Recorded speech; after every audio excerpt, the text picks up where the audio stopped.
Hello YouTube, it's Lucas here, finally offering my review of Call of Duty Modern Warfare 2. It's been 2 years since the original Modern Warfare, and since then we've had a filler game of Call of Duty World at War, but it hasn't exactly satisfied what Infinity Ward has set out as the standard for Call of Duty games. But does this game live up to the hype? Well, watch my review to find out.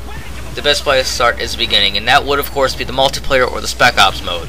But unlike most people, I actually want the most out of my game, so I will start with the campaign. You take on the role of Gary Roach Sanderson, part of the TF-1401, and that's basically the new character.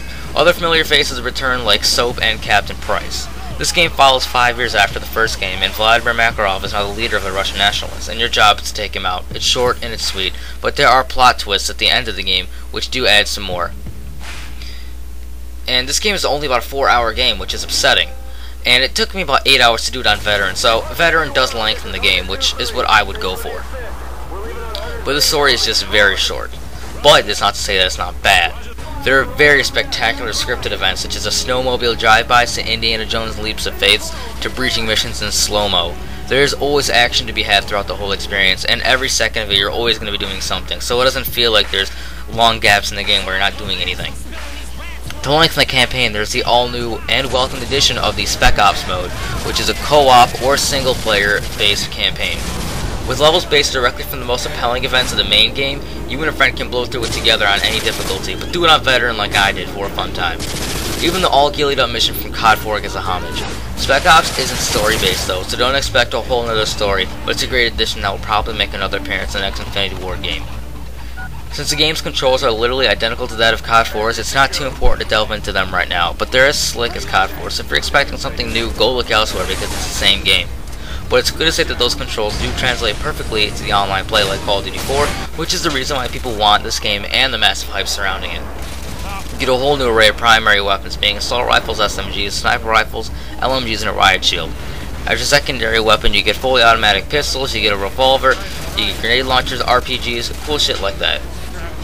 Brand new perks are also one of the reasons why people want this game as well, and they're a great addition, but what's really welcomed is the new and fully customizable kill and death streaks. They're both unlocked as you rank up in the multiplayer, which adds a lot of replay value to the online. There's 14 online modes, including new types such as demolition, capture the flag, and third-person games, which are interesting game types, my favorite being the third-person mode. There's also the popular team deathmatch, free-for-all, sabotage, headquarters, search and destroy. They're all back from the original game, so you get all those, and you get the new online types, which are welcomed. There are also 16 brand new, never-before-seen maps. All the maps are just very big, which is a problem I have with the online. The maps, they're just way too big. There's only about 4 medium-sized maps, which are still very big maps. The maps in this game are like Creek from the DLC from COD 4, but amplified times 10. The maps in this game are just very big.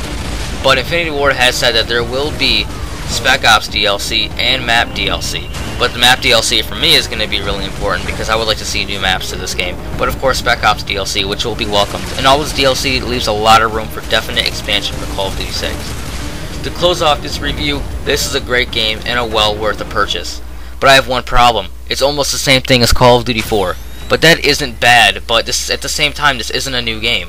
It's the same game from 2 years ago, just repackaged with new graphics and new maps and different online types. Sure, it adds new things, but it's not terribly earth-shattering.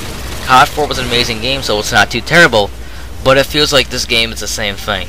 But that doesn't detract too much from the overall experience, but this is a well-worthy contender for Game of the Year, and a well-worthy contender for your spot on the shelf in your game collection.